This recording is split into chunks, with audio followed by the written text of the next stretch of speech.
खुदा की कसम, हम इस बात को बर्दाश्त नहीं करेंगे। या तो तुम ये दावत छोड़ दो, वरना हम तुम्हें चैन से न रहने देंगे। जब मक्का की गलियों में तौहीद की सदा बुलंद हुई तो जुल्म के साए गहरे होने लगे। कमजोर मुसलमानों पर जमीन तंग कर दी गई।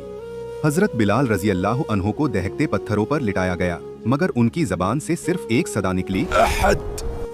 हजरत समैया रजी अल्लाह अन्हा ने जान दे दी, मगर ईमान न छोड़ा और वह इस्लाम की पहली शहीदा बन गईं। ये हालात जब शिद्दत इख्तियार कर गए तो नबूवत के 5वें साल 615 ईस्वी में नबी करीम सल्लल्लाहु अलैहि वसल्लम ने अपने साथियों को इजाजत दी, हबीशा चले जाओ।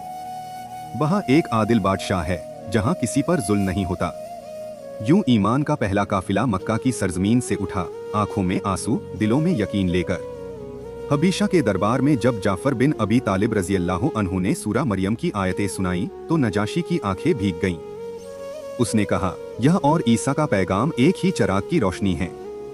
और यूं जुल्म के अंधेरों में अल्लाह ने अपनी रहमत का दर खोल दिया। इस्लाम ने मक्का से निकलकर दुनिया की सरजमीनों को छूना शुरू कर दिया।